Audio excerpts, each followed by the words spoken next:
Hi, how are you doing? Today I'm gonna talk to you how I can use this thing to make very cheap and cool looking product videos.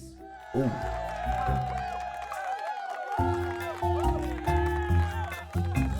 Hey, it's John Bear, so happy to see your beautiful face once again. And today we're gonna make cheap product videos using only a spinning IKEA top and some cheap lights.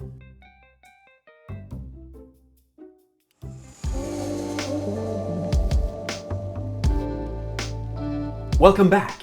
If you're new here, I'm John Bear and I talk about all kinds of camera stuff. Also, I'm on my own personal quest to become a better video person, human being. So if you want to be along on that ride, then hit that subscribe button and maybe hit that bell as well, because that's like a virtual high five. So recently I was watching some videos from Daniel Schiffer, which you undoubtedly know about, especially if you're like interested in this type of content. He makes a lot of these product videos, and a lot of the times he makes like these spinning shots that I think look really cool. Now, the way that Daniel Schiffer does his spinning product shots is he uses an electronic slider or an electronic spinning jig thingamajig. Anyway, so I live in Iceland, and living in Iceland means that when you order things from overseas, you have to pay 40%, not 40, but like 37 to 39% tax. Import tax on the item, even though you paid tax to the store where you ordered from. The customs in Iceland are a bunch of pirates, and their service is awful, so I don't want to give them any money. But this electronic spinning thing, it's like the typical item that I can't find in Iceland, like a very specific, special needs item. I don't know what to call it. Anyways, I don't want to waste any effort trying to find something like this here in Iceland. So instead is to use this IKEA spinning top. Now this IKEA spinning top, I think people call it Lazy Susan. That's like an American name for it. I don't know who Susan is or if she's actually lazy, but that's very offensive to any Susans that I've met, which are not many, I guess, because I don't live in America. Susan, if you're watching this, my condolences. So from here on, I will refer to it as the spinning top. Anyway, so using the spinning top, you've basically got 50% of the equation. So you can just put your item on top of here and then spin it around, good to go, right? You just film it, looks amazing. Oh. But as with anything in filmmaking, it's always more complicated than you think. To complete this experiment, I called up my friend, whose name is Egil Helgason. He runs cousingaming.com, and we actually made a video recently where he's like a video game, retro gaming Jedi.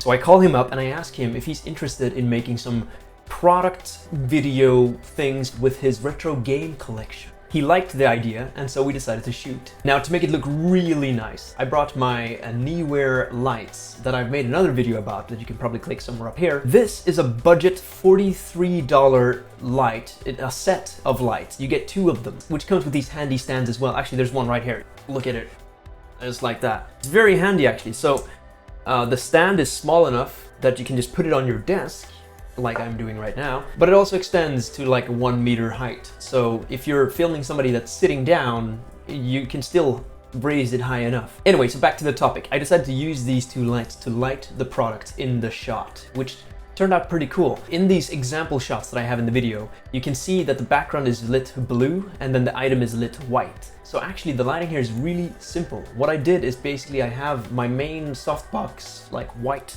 light, on an angle from the camera to light up the items. And then I put the other one in the background, and you can actually see it lights it up with like this blue light. And then finally I used another additional light, this RGB light that I've also made a video about. And I used this light to actually light up the other side of the background. And the way it turned out in a dark room is that you get some bounce from the wall to the product as well. All right, so here's the setup in action. You got your little spinning plate with your product on top. You got the Neewear light, one here and one here. I put a baking paper oven to give it a bit of a softbox. I got an aperture light here, and I got a bowling RGB over there. I got videos about both of those in separate videos. But anyway, so you can tell, I'm not a master of lighting, but it's a very simple lighting setup. So this is the angle that you're gonna get in the video, and then, you know, like that. Simple. There she is, the Lazy Susan. And with this rather simple lighting setup, I got really nice results. I'm super happy with it. But there's one more problem to get it spinning properly. Can you guess what it is? If you look at this thing, it slows down, right? So the what do you call it? Acceleration is not equal. The benefit of having an electronic spinner is that it'll be constant always. So here's what we did to combat that.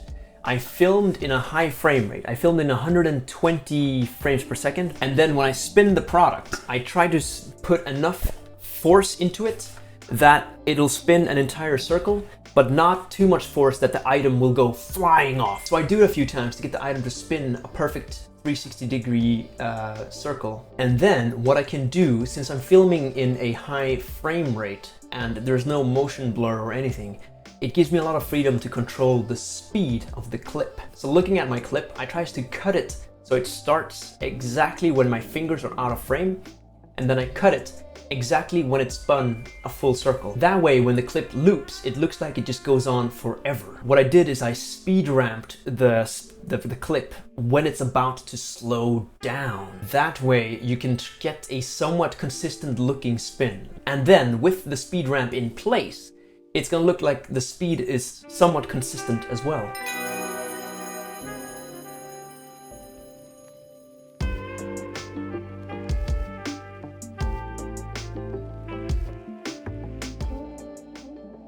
And that's basically it. With this simple workaround, I was able to kind of replicate the effect and just make something look really cool with a cheap spinning IKEA top. We're getting to the end of the video, and I really thank you for watching to the end.